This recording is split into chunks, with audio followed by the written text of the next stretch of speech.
Sean Payton is pulling out all of the stops to get a Broncos win on the road this week.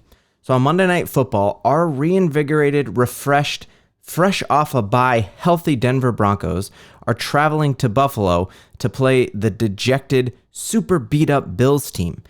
And you would argue that beating the Bills in Buffalo for the first time since 2007 with Jay Cutler, breaking our streak of missing the playoffs, getting off of the media, being the media punchline for losing all those primetime games, you could argue that those alone should be motivating factors for the Broncos to be pumped up to win on Monday night.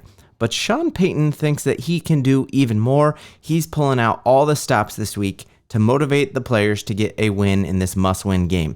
Let's dive into what is going on, the history of how Sean Payton has done these unconventional things, and how they've worked for him in other stops in his NFL career. If you're new to this channel, my name is Ben. I break down all things Denver sports and would love it if you would subscribe. So you do not need to do a double take. This photo is Centura Health Field, the Broncos practice facility, formerly known as Dove Valley. And yes, that is a Buffalo Bills logo painted directly on the center field. And that seems very, very strange for sure, but Sean Payton says it's not. Sean Payton is using this as a motivating factor to kind of shake the Broncos out of it and remind them of the stakes of this upcoming game. So what he's saying is that this is just to remind the players off a bye week that we're going there. I want to recreate everything that's happening. He said, if I could make it 48 degrees with a 10-mile-an-hour wind, I would have done that too. And so he is kind of painting this as like, oh, I just want our players to know we're going on the road. But what I think is interesting is that Sean Payton is the ultimate, like, out-of-the-box thinker, switching things up, and a lot of the things that he has switched up and done, the rest of the NFL has just mimicked or put their own spin on. And these things can feel like really gimmicky from an outsider's perspective, but you see that it gets results. So let's look at some of the other things. Sean Payton, when this actually started when he was a Saints coach. And so here is the Saints facility before they played the Seahawks. He in the playoffs, he painted the Seahawks logo on midfield of the practice facility for the New Orleans Saints.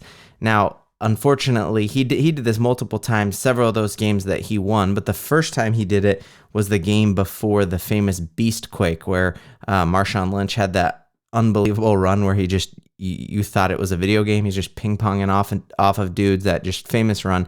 They did end up losing that game, but the fact is, here he does it the first time. He also is the first person to kind of start the idea of when at home or away, anytime that you win, he brought in sound systems, fog machines, disco lights, and he calls it Club Dub.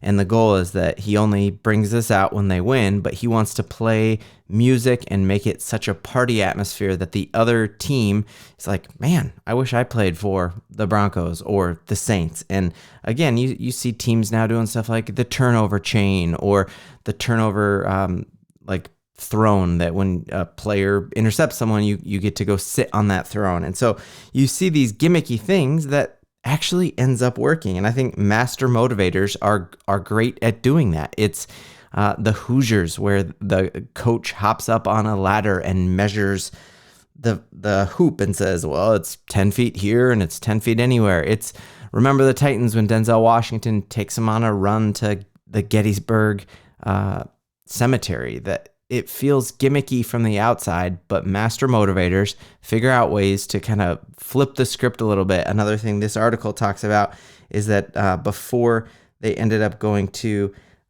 they had a bad record in cold temperature games when he was with the Saints. And so he bought them all brand new tracksuits and used it as a motivational spiel. And they went into Philly the next week and won because of it. And so it feels gimmicky from an outsider's perspective, but it works for the players.